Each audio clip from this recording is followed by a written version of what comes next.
Good. Andaqda sağlaşlar. Bugün muhim noktamız nima? What make is it? Shunami? What make is it? Demekçi onun markası nima? Shunami? Onun markası nima? Ona qarab baqsaq, masalan, birinchisi nima desang, it is a Volvo. Okay? U bo'lsa bir Volvo. Demekçi Volvo markalı mashina, shunami? O nima mashinasi bolalar? It is a Swedish car. Okay? It is Swedish car. It is a Toyota. It is a Japanese car. It is a Japanese car. It's a Peugeot, sorry. A Peugeot. It's a French car. What about it's a Mercedes? It is a German car. It is a German car. All right. Ansağlaşlar, anladım şu meşk dersimizge meşkler qarabağlar. Mağdur bir ülgü misalda Stella is a student. Stella bo'lsa bir o'quvchi. Tushunami? Endi bu yerga to'shqizligimiz she endi bu yerga she'ning o'rni bekor berilgan. She isn't German, she is Spanish. Stella bo'lsa bir o'quvchi, u germaniylik emas, u ispaniylik. Ispaniylik. Anaqa. Mana qarab baqinglar. Mana nimda to'shqilamiz masalan Alice is a student. Alice bo'lsa bir o'quvchi. U germaniylik emas, u fransiyalik. Endi bu yerga Alice deganimiz qizchaq. Qizchaq bo'lgandan buni olmishadigan u qaysi desanglar she, shunami? Shunga birinchisi nima? She isn't German, she is French. U bo'lsa fransiyalik. Good.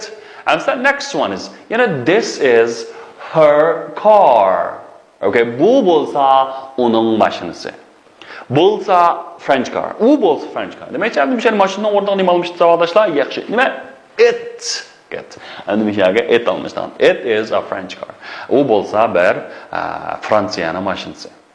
U bo'lsa bir Fransiyaning mashinasi. Okay. Next one is Hans is a student.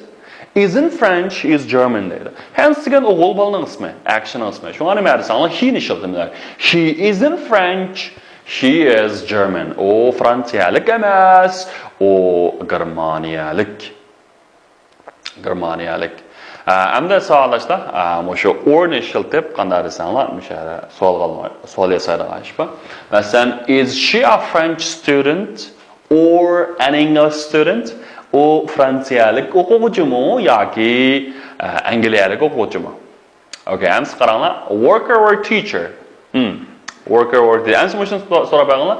U bir ishchimi yoki o'qituvchimi? Deymiz bu ishni. Okay. Masalan, o'rasam qarasanglar, u odam nima ekan? O'qituvchi ekan, shuni aytdi. Demakchi, mushdan kelgan nima desam, is he a worker or a teacher?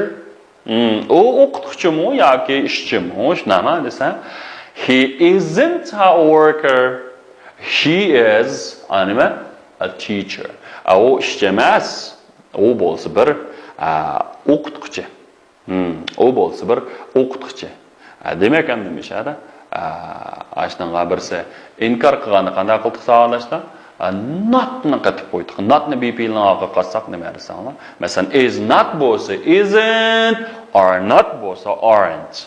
Are not. Okay. Xo'sh, hamsa mana qaranglar, Chinese teacher or Japanese teacher. Okay. Hamsa buni so'rgan nima desanglar? Is she a Chinese teacher or a Japanese teacher? U junguluq o'qituvchimi yoki bir yaponiyalik o'qituvchimi? Okay, misharga or deganimiz nima desanglar? Yoki. Okay. Masalan, u junguluq emas bo'lsa, she isn't a Chinese teacher. She is a Japanese teacher. She is Japanese teacher. For example, this is a Toyota. Okay, Toyota. Amsa u Koreaning mashinasimi yoki Yaponiyaning mashinasimi?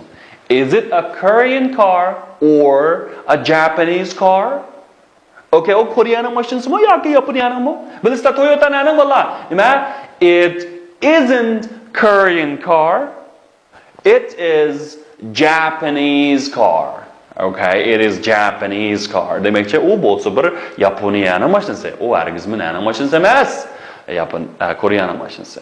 Now what about this? You know, this is a Mini. Okay, Mini is English car. And this also is it an English car or an American car? And the yere enden için koyduk desenler. Şu iyi bilen suzuk tavşarıp. Suzuk tavşarıp bilen başlanan sözlerini aldık esen end keledi. Mesela it is an American car. It is an English car. Bu demek it isn't an American car. O bolsa Amerikan maşinası emas. Okay, it is an English car. Okay, what about this Peugeot? Okay, you know Peugeot, is it a French car or German car? It isn't German car, it is a French car. O Germaniyanın maşinası emas, belki nana maşinası bola Peugeot degan Fransiyanın maşinası. Demek sizlar işlegan maşina işlsanlar bo'ldi. Tushunalmi? Okay, what about this? This is a Volvo. Bu bo'lsa bir Volvo maşinası. Endi so'g'anda nima deb so'raymiz bolalar? Berilganda unda Shvetsiyaning mashinasimi u yoki Fransiyaning mashinami? Is it u mashinalarga u olmishmi? U Swedish car or a French car? U Shvetsiyaning mashinasimi yoki bir Fransiyaning mashinasimi? Bilasizlar, nani mashinasi emas bu? Fransiyaning emas, nima? It isn't a French car. It is a Swedish car. Okay, o Fransiyanın maşinası emas, belki o nani maşinası? Shvetsiyanın maşinası. Okay. Endi sağolishlar, ama shu bugungi mashqning asosan tugabdi. Bo'lsa, qanday desanlar, shu qolgan bir narsani o'zga qilib hamda mashqda ishlab berdik, hammani ishlab berdik. Bo'lsa, o'zingizlar bir qalam tayyorlab, ashuni to'liq bir ishlab berganlar. Ashuni qancha yaxshi ishlasanglar, shu sizlarningki mashqdasini tushunish nimalar shuncha yaxshi oshirgan gap. Okay. Shunga bugungi darsimiz shuncha bo'lsin. Endi topshiriq nima desanlar, bu so'zlarni 20 qadamdan ko'chirishlar. Onun nima taq darsini tekstini yodlaysizlar. Onun maniki oxirgi qilib qolgan mashq bor. Ya'ni bir tafsiliy o'zingizlar bir ishlanglar. Agar shu o'zingizlarga oid aniq bir nima qilolmasanglar, bizniki o'yinlar salonini qaytib olib, bizning o'yinlar salonimiz qancha desanglar, g'oya biz G H A Y E g'oya shunama biz deganimiz B I Z. Mushu g'oya bizga salonni qaytib olib, shuningga uchir avatsanglar, biz sizlarga qanoatlarlik javob berib beramiz. Ana? Bo'ldi. That's all for today. See you next time. Goodbye.